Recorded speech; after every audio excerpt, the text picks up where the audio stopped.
Assalamualaikum warahmatullahi wabarakatuh. Di video kali ini saya akan membahas mata kuliah fisika tentang getaran dan bunyi. Jadi di video kali ini saya akan membahas tentang apa itu getaran, macam-macam getaran, apa itu bunyi, definisi bunyi itu seperti apa, jenis-jenis bunyi itu seperti apa, cara menghitung getaran suatu benda itu gimana, dan sebagainya. Bismillahirrahmanirrahim. Yang pertama yaitu definisi getaran. Getaran adalah gerakan yang berulang-ulang atau gerakan bolak-balik melewati satu titik kesetimbangan. Suatu getaran didefinisikan sebagai satu kali bergetar penuh, yaitu dari titik awal kembali ke titik tersebut. Jadi bisa dilihat di gambar bahwasanya titik awal yaitu berada di titik A. Setelah itu getaran terjadi melalui titik B ke titik C, lalu kembali lagi dari titik C ke B, kembali lagi ke titik awal yaitu di titik A. Nah, pergerakan yang terjadi dari titik A ke titik B ke titik C, lalu kembali lagi dari titik C ke B ke A tersebut dinamakan dengan satu getaran. Nah, di sini terdapat beberapa rumus getaran. Yang pertama yaitu F sama dengan N per T. Yang kedua yaitu T sama dengan T per N. Yang ketiga F sama dengan 1 per T, di mana F sama dengan frekuensi, T sama dengan periode, N sama dengan banyak getaran, dan T sama dengan waktu. Selanjutnya yaitu gelombang. Gelombang adalah getaran yang merambat. Satu gelombang dapat dilihat panjangnya dengan menghitung jarak antara lembah dan bukit gelombang, atau menghitung jarak antara satu rapatan dan satu renggangan.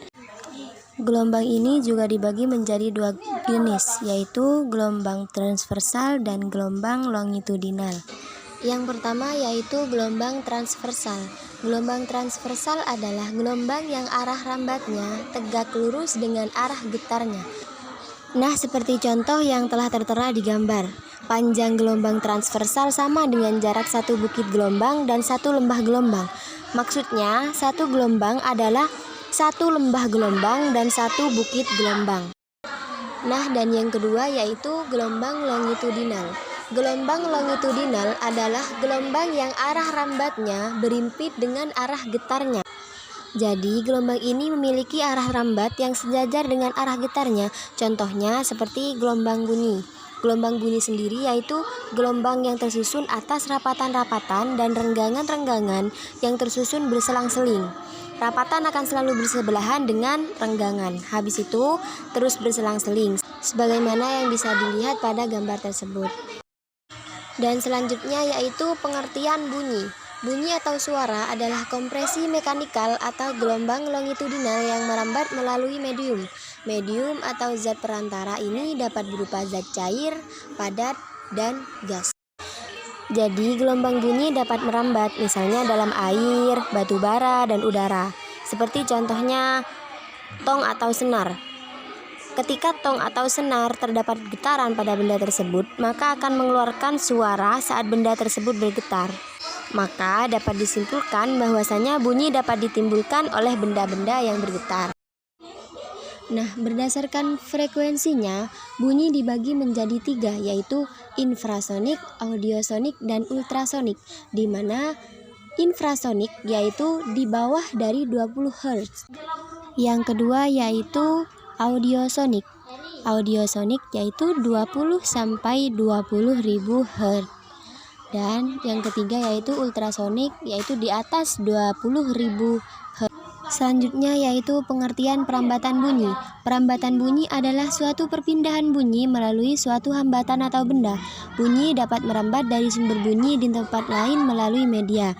Jadi bunyi ini dapat merambat melalui benda-benda atau melalui media.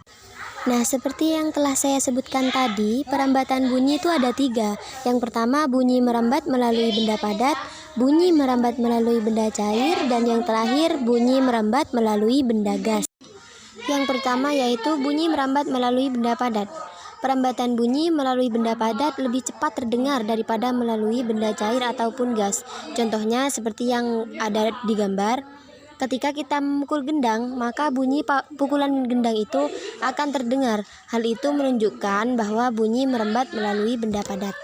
Yang kedua yaitu bunyi merambat melalui benda cair. Perambatan bunyi juga dapat melalui benda cair. Ketika kita melempar 2 buah batu ke dalam air, bunyinya bisa terdengar keluar dari air. Contoh lain yaitu ketika kita menempelkan telinga kita seperti di gambar yang kedua itu, kemudian kita pukul wadah yang berisikan air tersebut, maka itu akan menimbulkan bunyi pada telinga kita. Nah, hal ini menunjukkan bahwasanya bumi itu bisa merambat melalui air. Yang ketiga yaitu bunyi dapat merambat melalui benda gas. Seperti contoh bunyi guntur yang sering kita dengar saat hujan. Ketika terjadi guntur, tekanan udara berubah yaitu naik turun.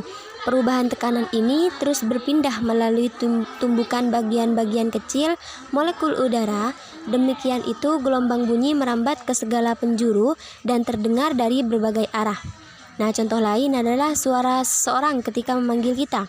Suara tersebut merambat melalui udara. Hal itu menunjukkan bahwasanya bunyi merambat melalui udara.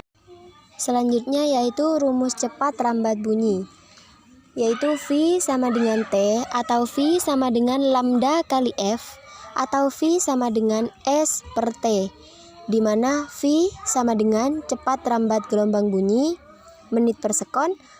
Yang kedua yaitu S sama dengan jarak yang ditempuh, T sama dengan waktu tempuh, lambda sama dengan panjang gelombang, dan F sama dengan frekuensi gelombang. Sifat bunyi tersendiri dibagi menjadi 2. Yang pertama yaitu bunyi dapat diserap dan yang kedua bunyi dapat dipantulkan. Selanjutnya yaitu macam-macam bunyi pantul. Bunyi pantul tersebut terdapat 3 macam. Yang pertama, bunyi pantul yang memperkuat bunyi asli. Yang kedua, gaung atau kerdam. Dan yang ketiga yaitu gema. Nah, sekian penjelasan dari saya tentang getaran dan bunyi tersebut. Semoga bermanfaat. Apabila terdapat banyak kesalahan tutur kata, saya meminta maaf yang sebesar-besarnya. Terima kasih. Wassalamualaikum warahmatullahi wabarakatuh.